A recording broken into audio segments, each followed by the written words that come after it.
Job දෙකක් වාට හම්බුණා within a week වගේ. මම කොහොම හරි ඉන්ටර්විව් එකෙන් සිලෙක්ට් වුණා. ඒතකොට ස්කූල් හොලිඩේස් වල එතන ෆුල් ටයිම් වැඩ කළා නේද? ඔව් ෆුල් ටයිම් වැඩ කරා. all right okay.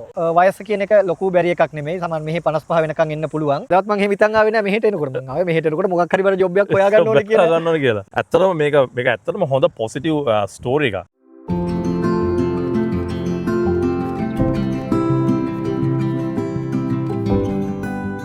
ඔයාරෂ නාය කිව්ව තැනද? ඕවනේ එයාලා හරි ඉක්මනට එතන වැඩේ කරලා දෙනවලු. එහෙනම් බල ඉන්න නැතුව අදම කෝල් එකක් දීලා බලන්න. පිටරටක අධ්‍යාපන සිහිනය සැබෑ කරගන්න තවදුරටත් තැන තැන රස්තියාදු වුණා ඇති. ඔබේ විදෙස් අධ්‍යාපන සිහිනය වගකීම GRI Education අපේ ඉතා විශ්වාසවන්තව භාරගන්න සූදානම්. නවසීලන්තය, කැනඩාව, ඇමරිකාව, එක්සත් රාජධානිය, ඕස්ට්‍රේලියාව සහ යුරෝපා රටවල ඔබේ උසස් අධ්‍යාපන ගමන් මගට විශ්වාසනීය ස්ථානය GRI Education. ඔබේ වටිනා කාලයට සහ මුදල්වලට සුහදශීලී සේවයක් ලබා ගැනීමට අදම GRI Education වෙත පැමිණෙන්න. දකින සිහින සැබෑ කර ගැනීමට හොඳම මඟ GRI Education. Hello Shenaya. thank you මට GRI Education එක ගැන කිව්වට. ඔව් වැඩේ හරි. මාත් ඉක්මනට මොහෙට එන්නම්කෝ. අපි ළඟදිම හම්බෙමු.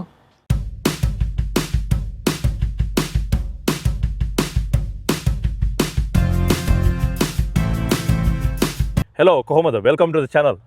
අද මම හම්බෙන්න ආවා මලින් නේද? මලින්. ඔව් මම මලින් හම්බෙන්න ආවා. මලින් ඇත්තටම නිව්සීලන්ඩ් වලට ස්ටුඩන්ට් වීසා වලින් ඇවිල්ලා දැන් ස්ටඩීස් ඉවර වෙලා ඉන්න එක්කෙනෙක්. සෝ මම හිතුවා මලින්ගෙන් ගොඩාක් දේවල් දැනගන්න අපිට ගොඩාක් දේවල් තියෙනවා. මලින් කොහොමද ජර්නි එක ගැන කතා කරන්න මම හිතුවා ඒක හොඳ ඔපචුනිටි එකක් කියලා බලාගෙන ඉන්න අයට.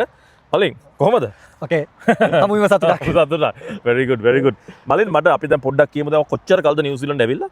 මම නිව්සීලන්ඩ් වලට ආවේ 2023 නොවැම්බර් මාසේ. 2023 ඒ කියන්නේ ඕකේ අවුරුද්දකට ඉස්සෙල්ලා නේ? අවුරුද්දකට ඉස්සෙල්ලා. all right okay. එතකොට මොකටද මලින් මෙහෙට ආවේ? ඇත්තටම මම මෙහෙට ආවේ මගේ මාස්ටර් ස්ටඩි කරන්න. මම ICL ග්‍රැජුවේට් බිස්නස් ස්කූල් එකේ රෙජිස්ටර් වුණා මාස්ටර් ස්ටුඩන්ට් කෙනෙක් විදියට. all right. ඊට පස්සේ මම නොවැම්බර් මාසේ නිව්සීලන්ඩ් වලට ආවා මගේ මාස්ටර් ස්ටඩි කරන්න. දැන් මේ අපි කතා කරන මොහොත වෙනකොට ඔයා ග්‍රැජුවේටඩ් නේද? ඔයා ඉවරයි. ඔයා කෝස් එක ඉවරයි නේද? මගේ කෝස් එක ඉවරයි. මම දැන් රිසල්ට් බලාපොරොත්තුෙන් ඉන්නවා. රිසල්ට්ස් බලාපොරොත්තුෙන් ඉන්නවා. all right okay. right. අපි දැන් මලින් ගැන කතා කරා. මලින් මං හිතන්නේ මලින් ෆැමිලි එකත් එක්ක ඇවිල්ලා තියෙන්නේ නේද? වයිෆ් එතකොට බබාලා දෙන්නත් එක්ක තමයි ඔක්කොම ඇවිල්ලා තියෙන්නේ දැන් මෙහාට. දැන් මම මලින් දැන් මේ දැන් බලාගෙන ඉන්නයි මම ඇත්තටම මේ කරන ලොකේෂන් එක තමයි මේ මලින් මේ ෆුට්බෝල් කෝචින් කරන්න දැන් නේද? ඔව් මම දැන් ෆුට්බෝල් කෝචින් කරනවා. all right. අපි ඒ ගැන පස්සේ පොඩ්ඩක් කතා කරමු. දැන් මලින් අපි කතා කරා දැන් ඔය ICL එක ඉගෙන ගත්තේ නේද? ඔය ස්ටඩීස් ඉවරයි. ඊට පස්සේ මං හිතන්නේ ඔය ඉගෙන ගන්න කාලේ ඔයාට පැය 20ක් වැඩ කරන්න පුළුවන් නේද? පැය 20ක් පුළුවන් වැඩ කරන්න. ඔව්. right. මට පොඩ්ඩක් කියන්නකෝ දැන් ඔයා ආපු ගාම ස්ට්‍රගල් කරලා ජොබ් එකක් හොයාගන්න මොකක්ද එතන ඒ ගැන අපිට පොඩ්ඩක් කියන්න පුළුවන්ද? බලාගෙන ඇත්තටම. මම නොවැම්බර් මාසේ ආවේ සෙනසුරාදා දවසක. ඉතින් මම සෙනසුරාදා දවසක ඇවිල්ලා සෙනසුරාදා දවස විවේක අරගෙන මට දැන් මෙහෙට ආවේ මම ඇත්තටම පැය 20ක වැඩ කරන්න පුළුවන් මේ ෆැසිලිටි එකක් තියාගෙන. ඒතකොට මගේ ඉලක්කය උනේ කොහොම හරි මට පැය 20ක රස්සාවක් හොයාගන්න මගේ ස්ටඩීස් කරන අතරතුර. ඔය තනියම දාවේ නැත්තම්? ඔව් මම මුලින්ම තනියම ආවේ. තනියම ආවේ. ඇවිල්ලා මම ඇවිල්ලා දෙවෙනි දවසේම මම පටන් ගත්තා. ඒ කියන්නේ සෙනසුරාදා ආවා ඉරිදා ඉඳන්ම මෙහෙ ජොබ්ස් හොයන්න. එතකොට මම ඊට පස්සේ මෙහි තියෙන ස්ටුඩන්ට් ජොබ් සර්ච් කියලා සයිට් එකක් මට යාළුවෙක්ගේ මාර්ගයෙන් එක දැනගන්න ලැබුණා. එම සයිට් එකක් අපි මේක යටින් දාමු. ඒක මම හිතන්නේ වෙබ්සයිට් එකේ URL එක තමයි www.sjs.co.nz යා. ඒක නේද? ඔව්. ඉතින් මම ඒකේ ජොබ් බලාගෙන යනකොට මම දැක්කා කෝචින් ජොබ් එකක් තියෙනවා. මට හිතුණා මේක මට ඇප්ලයි කරන්න පුළුවන් වෙයි කියලා. ඇයි මේ තුනේ? ඇත්තටම මම ලංකාවේදී හොකි සෙල්ලම් කරලා තියෙනවා. මම හොකි කෝච් කරලා තියෙනවා ලංකාවේ ඉස්කෝල ළමයින්ට. ඉතින් ඒක මම දන්නේ මොකද්ද ස්පෝර්ට්ස් එක කියලා. නමුත් ඒකේ තිබුණා එයාලට කෝච්ලා අවශ්‍යයි කියලා. මම මේ පාර ඒකට ඇප්ලයි කරා. මගේ තිබිච්ච සුදුසුකම් දාලා. all right. එතකොට ඔයා දැන් SJS එකේ ජොබ් එක දැක්කා. ඔයා ඊට පස්සේ ඒකට ඇප්ලයි කරා. ඊට පස්සේ කෝල් එකක් ආවද? ඔව් මට සඳුදාම මට කෝල් එකක් එනවා. මම දන්නේ මම නාඳුන් නම්බර එකකින් මේ ඔයා කෝච් වලට ඇප්ලයි කරලා තියෙනවා. ඔයාට කෝචින් කරන්න පුළුවන්ද කියලා. ඉතින් එතකොට එයා මගෙන් මගේ පළපුරුද්ද ඇහුවා. ඉතින් මම ප්‍රොෆෙෂනල් කෝච් කෙනෙක් නෙමෙයි. නමුත් මම කෝච් කරලා තියෙනවා කියලා ඒ කතා කරපු එක්කෙනාට පැහැදිලි කරා. ඊට පස්සේ අතර මේක සුවද සම්මුඛ සාකච්ඡාවක්. ඊට පස්සේ එයා මට කිව්වා එහෙනම් ඔයාට ලබන මම සඳුදායත් එක්ක ඉන්ටර්විව් කරේ බදාදා ඉඳන් කෝචින් පටන් ගන්න පුළුවන්ද කියලා. ඊට පස්සේ ඉතින් මමත් කිව්වා ඌ මට පුළුවන් කෝචින් කරන්න. එහෙම තමයි මගේ කෝචින් මේක පටන් ගත්තේ. මලින් දැන් ඔයා දැන් ඇත්තටම මේක ඇත්තටම හොඳ පොසිටිව් ස්ටෝරි එකක්. මොකද ඔයා දැන් ඔයා කියන විදිහට ඔයා සැටර්ඩේ ආවා. සන්ඩේ රෙස් කලා ඕ ජොබ්ස් ඇප්ලයි කර මන්ඩේ කෝල්ල එකක් ආවා වෙන්ස්ඩේ ජොබ් එක හම්බුණා. එතකොට වාටේකල ජොබ්යක මේ කෝචින් ජොබ්යක් කියලා කී සෙල්ලක් ඔයතර දැනග හිට මන් දන්න දවා මටකොද ෆුට්බෝල් තම කෝච් කරන්න දැන හිට මේ ෆුට්බෝල් කෝචින් ජොබ්යක් කියලා නේ මම දැනන් හිටියේ නෑ මුලින්ම ඊට පස්සේ මට ඉන්ටර්වියු එකේදී ආ පැහැදිලි කරා ඔයාට ඒක ඇත්තටම කෝචින් කියවන ෆුට්බෝල් උත් තිබුණා එතන ඊට පස්සේ එයා කිව්වා රග කෝච් කරන්න පුළුවන්ද කියලා ඊට පස්සේ PT වගේ දේවල් ඉතින් ඒක කියන්නේ එක ස්පෝර්ට් එකක් නෙමෙයි ස්පෝර්ට්ස් කිහිපයක් තිබ්බා ස්පෝර්ට්ස් කිහිපයක් ඒක alright okay right ඒතකොට ඒ අතරතුර මම ඒ වගේම තව කෝචින් ජොබ් එකකට ඇප්ලයි කරලා තිබ්බා ඊට පස්සේ මට ඒකෙනුත් කෝල් එකක් ආවා එතකොට ඇත්තට මේක ලේඩි කෙනෙක් කතා කරේ එයාත් මගෙන් ඇහුවා ඔයාට කෝචින් කරන්න පුළුවන්ද කියලා මම කිව්වා පුළුවන් කියලා ඒක නම් සොක විතරයි ඊට පස්සේ ඒක කෝචින් තියෙන සෙනසුරාදා ඉරිදා මම මුලින් සම්බන්ධ වෙච්ච එක තියෙන සතිය දවස් 5 ඒක කියන්නේ ඉස්කෝලේ වෙලාවෙන් පස්සේ ඉස්කෝල ළමයිට alright එතකොට මට ඒ සතිය ඇතුළත කෝචින් ජොබ් දෙකක් හම්බුණා එතකොට මොකද්ද චූස් කරේ නෑ මට පැය 20ක් වැඩ කරන්න පුළුවන් ඉඳලා මොකද පළවෙනි එකේ මට සතියට දවස් 5 වැඩ කරත් පැය 5යි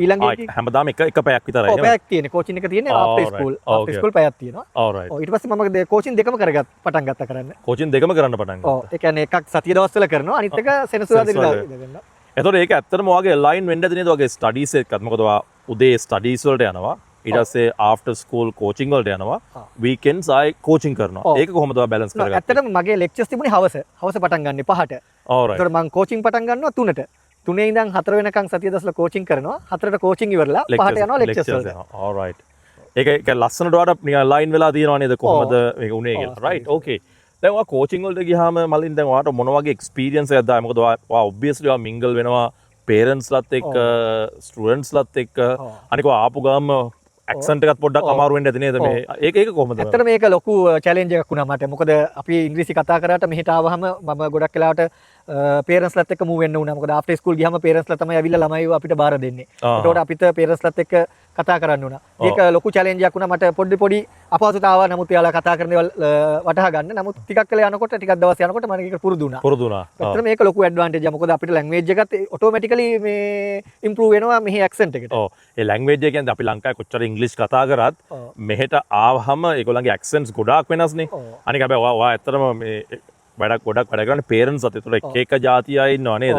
ඒතකොට ඒගොල්ලොන්ත් එක්ක කතා කරනකොට මම හිතන්නේ ඔයාගේ ඒක ගොඩාක් ඉම්ප්‍රූව් වෙන්න ඇති නේද? ඒතකොට ඔයා දැන් ඇවිල්ලා දැන් අවුරුදු මාස 14ක් විතර යනවා. ඒතකොට මේ කෝචින් එක මාස 14ක් තිස්සේ කරනවද? ඔව් ඇත්තටම මාස 14ක් තිස්සේ මම කෝචින් එක කරනවා. හැබැයි දැන් මම කෝචින් කරන අතරේ තව ප්‍රශ්නයක් ආවා. මොකද ඉස්කෝලේ නිවාඩු වලට ළමයි වහනවා. ළමයි එන්නේ නැහැ ඉස්කෝලේ. ඒතකොට මට ජොබ් එක නැති වෙනවා.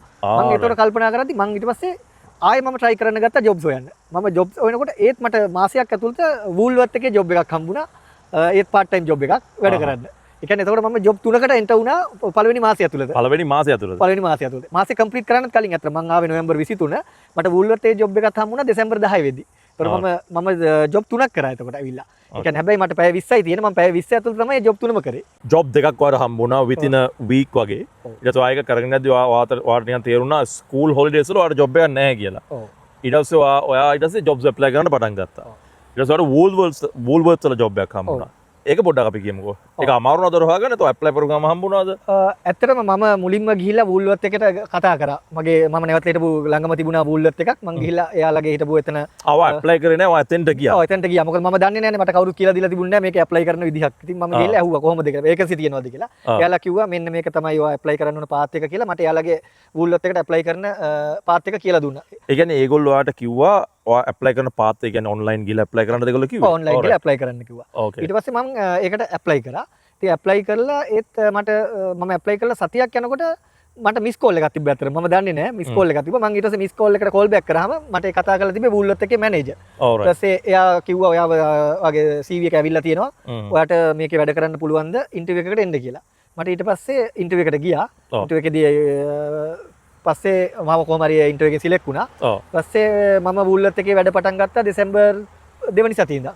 මම හිතන්නේ ඩිසැම්බර් වල ඔයාට කොහොමටත් යුනි හොලිඩේස් නේද? ඔයාට ෆුල් ටයිම් වර්ක් කරන්න පුළුවන් නේද? ඔව් යුනි හොලිඩේස් එනවා. ඕකේ. ඒතර ඔයා ඒකත් ඒතර ස්කූල් හොලිඩේස් වල එතන ෆුල් ටයිම් වැඩ කළා නේද? ඔව් ෆුල් ටයිම් වැඩ කරා. ඕ රයිට් ඕකේ. මම මේක මම බලාගෙන ඉන්න අය ස්පෙෂලි මේක වැරදියට හිතන්න එපා. මොකද දැන් ගොඩාක් අය කියනවා මෙහෙට ආම ජොබ්ස් නෑ කියලා. මම ජොබ්ස් වල අඩුවක් තියෙනවා. ඒකට දැන් ඔයා හොඳ එක්සාම්පල් එක ජොබ්ස් නෑ කියලා අපි නෙගටිව් විදිහට කිය ඉන්න නැතුව ඔයා එළියට ගිහිල්ලා ඔයා රටට ඇවිල්ලානේ තියෙන්නේ. ඔයා ජොබ්ස් නෑ කියලා කිය ඉන්න නැතුව ඔයා එළියට ගිහිල්ලා බලන්න මොනවද ජොබ්ස් තියෙන එකද ඔයා ගෙදරින් ඇප්ලයි කරන්නේ ඔයා ඇත්තටම එහා පැත්තේ නේද ගිහලා මේවා කළා නේද මම කතා කරා. ඔයා කතා කරා ඉතින් බලන්න ඒක ඇත්තටම හොඳ ප්ලස් පොයින්ට් එකක් මොකද ඔයා ගිහිල්ලා කතා කරාම අනිත් අපි හිතන්නේ නැති ජොබ්ස් අම්මෙන්න කෝචින් ජොබ් එක දැන් ඔයා ලංකාවේ එනකොට ඔයා හිතන්නේ නැතුව ඇති මං කෝච් කෙනෙක් වෙනවා කියලා නේද ඔයා එහෙම හිතාගෙන නෑ කවදාවත් මං එහෙම හිතන් ආවේ නෑ මෙහෙට එනකොට මං ආවේ මෙහෙට එනකොට මොකක් හරි වල ජොබ් එකක් හොයාගන්න ඕනේ කියලා ගන්න ඕනේ කියලා බලන්න ඉතින් දැන් ඒකෙත් වෙලාව තමයි දැන් ඔයා දැන් මේ දැන් මම මේ අපි දැන් අද සෙනසුරාදා අපි මේ කතා කරන වෙලාව දැන් එකයි වෙලාව. එතකොට ඔයා දැන් සැටර්ඩේ වගේ සාමාන්‍ය මොකද්ද ඔයා කෝචින් කරන ටයිම් මොනවද? ඔව් මම උදේ 8:00ට කෝචින් පටන් ගන්නවා. 8:00ට. එතකොට මම ක්ලාසස් 4ක් කරනවා. ක්ලාසස් 4ක් කරනවා. 8:00 ඉඳන් 12 වෙනකම්. alright. එතකොට ඇත්තට මම තනියම නෙමෙයි කරන්නේ තව කෝචස්ලා දෙන්නෙක් ඉන්නවා. නමුත් මම තමයි ලීඩ් කරන්නේ මේ කෝචින් සෙෂන් එක. ඔයා එතකොට මේ long hours කරන්න පටන් ගත්තේ මුලින් ඉඳලාම නැත්නම් හැමතිස්සෙම මේක තමයි වගේ normal routine එකද මේක? නෑ මම ඇත්තටම පැය 4ක් සෙනසුරාදා පැය 4කට ප්‍රමාණයක් හැම සෙනසුරාදාම පටන් ගත්ත දවස් ඉඳන්ම කරන් එනවා. alright. right මලින් දැන් ඔයා දැන් මට දැන් ඔයා අපිට දැන් බලන් ඉන්නකොට දැන් මෙහෙ ඇවිල්ලා ඔයාගේ ස්ටඩීස් ඉවර කරලා ඔයා part time job එකක් කරලා ඔයා ඒ ජර්නි එක ගිය කෙනෙක්. එතකොට දැන් ලංකාවේ ඉන්න ගොඩාක් අය බලාගෙන ඉන්නවා දැන් මෙහෙට එන්න ස්ටඩි වලට ඒ වගේ දේවල්ට එන්න. පොඩ්ඩක් අපිට කියන්න පුළුවන්ද බලන් ඉන්න අයට ඔයා මොන වගේ ඇඩ්වයිස් එකක් දෙන්න පුළුවන් කියලා. ඇත්තටම නිව්සීලන්ත කියන්නේ හොඳ රටක්. ඉතින් අපි මාස්ටර්ස් වලට හරි වෙන ඩිග්‍රී එකකට හරි නිව්සීලන්ත එනවා නම් මම රෙකමන්ඩ් කරන්නේ වයස කියන එක ලොකු බැරි එකක් නෙමෙයි. සමහර මෙහි 55 වෙනකන් එන්න පුළුවන්.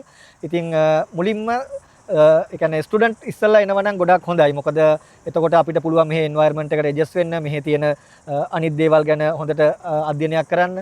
එතකොට එයා මුලින්ම ඇවිල්ලා එයාට පුළුවන් ස්ටුඩන්ට් ජොබ් එකක් හොයාගෙන සෙටල් වෙලා ස්ටෙප් බයි ස්ටෙප් එයාට කොන්ෆිඩන්ස් එක තියෙනවා නම් දැන් මට ෆැමිලි එක මෙහෙට ගෙන්න ගන්න පුළුවන් කියලා.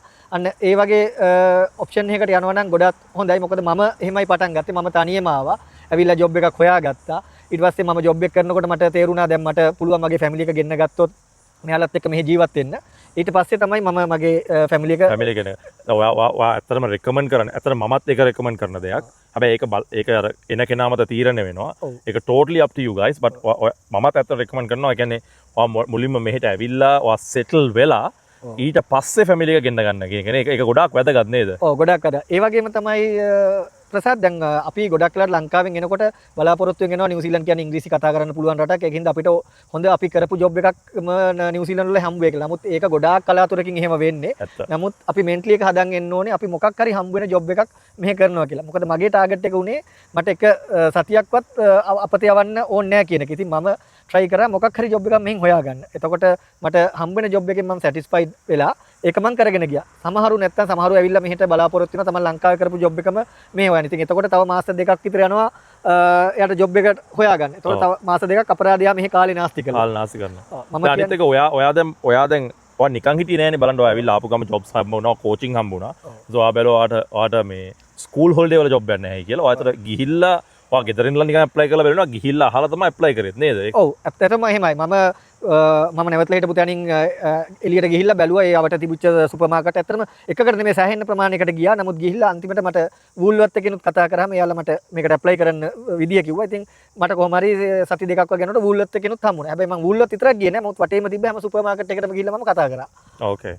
තව මොනවද ඔයාලට දෙන්න පුළුවන් තියෙන ඇඩ්වයිස් මේ මලින් ඒ කියන්නේ මේ එන කෙනෙකුට? ඇත්තටම මෙහෙ ගොඩක් හොඳ රටක්. තමන්ගේ ෆැමිලි එකටත් එක්ක ජීවත් වෙන්න පුළුවන් රටක්.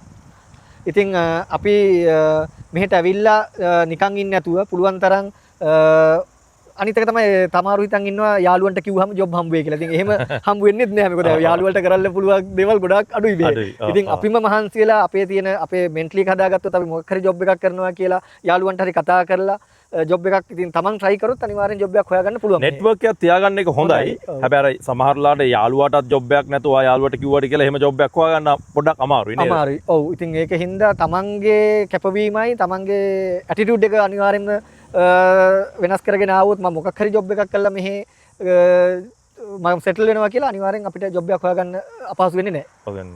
දැන් මලින් ඔයා දැන් අපි කතා කරා ඔයාගේ ජර්නි එක ගැන ඔක්කොම කතා කරා. ඔයා ඇඩ්වයිස් උත් දුන්නා. දැන් ඔයා ලංකාවේ හොකි සෙල්ලම් කරා ලංකාවේ කොයිද ඉස්කෝලේ ගියේ? මම කොළඹ ආනන්ද විද්‍යාලයේ ගියේ. alright okay. ඉස්කෝලේ හොකි සෙල්ලම් කරා? ඔව් මම ඇත්තම හොකි සෙල්ලම් කරා ඉස්කෝලේ. ඉස්කෝලෙන් පස්සේ ඊට පස්සේ මම නිව්සීලන්ත වලට ආවට පස්සේ බැලුවා මට හොකිත් ගැහුවොත් හොඳයි කියලා හිතුණා. ඊට පස්සේ මම හිටපු ප්‍රදේශයේ ඇවිදිනකොට මම දැක්කා පිරිසක් හොකි සෙල්ලම් කරනවා ක්ලබ් එකක්. මම ඒ ක්ලබ් එකට ගිහිල්ලා ඇහුවා ඊට පස්සේ යාලා කිව්වා ක්ලබ් එකට ජොයින් වෙන්න පුළුවන් කියලා. ඊට පස්සේ මම ට්‍රයල්ස් වලට ගියා. යාලගේ ට්‍රයල්ස් තිබුණා. ට්‍රයල්ස් වලින් සිලෙක්ට් වුණා මම. මම දැනට මෙහි නිව්සීලන්ත වල රොස්කිල් ඊඩන් කියන හොකි ක්ලබ් එකේ පර්මනන්ට් මෙම්බර් කෙනෙක් විදිහට සෙල්ලම් කරනවා. මම මේ වෙනකොට ටූර්නමන්ට්ස් දෙකක් සෙල්ලම් කරා. දැන් එයාලා මාව ටීම් එකේ වයිස් කැප්ටන් වලටත් nice, very nominate good. කරලා තියෙනවා. ඔන්න ඔතන තමයි පොයින්ට් එක. ඔයා ඇත්තටම very positive character එකක්. මොකද ඔයා ඇවිල්ලා නිකන් ඔහේ ඉන්නේ නෑනේ. ඔයා ඇවිල්ලා කෝචින් කරනවා, වූල්වර්ත් එක වැඩ කරනවා. ගිහලා ක්ලබ් එක සෙල්ලම්. ඔය ක්ලබ් එක සෙල්ලම් කරනකොට අපි ස්පෝර්ට්ස් වල අපි සෙල්ලම් කරනවා තමයි. ඒනට ස්පෝර්ට්ස් වල සෙල්ලම් කරනකොට ඔතෙන්ට ගියාම ඔයාට හම්බ වෙනවා ඔතන ගොඩාක් ඒ ක්ලබ් එකේ අය ගොඩාක් හම්බ වෙනවා. ඒගොල්ලෝ උනත් ඔයගොල්ලන්ට උදව්වක් කරන්න මොකක් කර උනහම කැමති නේද? ඔව් ඇත්තටම මේක සෑහෙන ලොකු ඇඩ්වාන්ටේජ් එකක් වුණා. දැන් මම ස්ටඩීස් ඉවර වුණා විතරයි මගේ ක්ලබ් එකේත් මාත් එක්ක සෙල්ලම් කරනවා. මෙහි ගොඩාක් හොඳ ජොබ්ස් කරන කට්ටිය ඩොක්ටර්ස්ලා ඉන්නවා, ඒ වගේම ඉන්ජිනියර්ස්ලා ඉන්නවා, ආකිටෙක්චර්ස්ලා ඉන්නවා. ඒ වගේ ගොඩාක් ලොකු නෙට්වර්ක් එකක් මට හැදුණා. ඉතින් එයාලා මම හිතනවා මට උදව් කරයි කියලා මට ඉදිරියේදී ජොබ් හොයා ගන්නත්. එයාලා මට දැන්ටමත් කියලා තිනවා මගේ CV එක එයාලට එවන්න. එයාලා පුළුවන් වුණොත් ජොබ් එකක් මට හොයලා දෙන්නම් කියලා. ඒක ඇත්තටම හොඳ ස්ටෝරියක්. ඒ කියන්නේ ඔය ලංකාවෙන් ඇවිල්ලා දැනට ඉන්න කෙනෙකුට හෝ එන්න බලාපොරොත්තු වෙන්න කෙනෙකුට මේක ඇත්තටම ඔයාගේ ස්ටෝරි එක ඇත්තටම හොඳ ස්ටෝරි එකක්. හරි එහෙනම් මලින් thank you very much. මේ අපි මේ එහෙනම් මම ඔයාලා දැන් ගෙදර යනවා දැන් නේද? ඔව් දැන් මම කෝචින් ඉවරලා ගෙදර යනවා. හරි. Okay එහෙනම් thank you very much. Wish you all the best. Thank you Prasad. Thank you.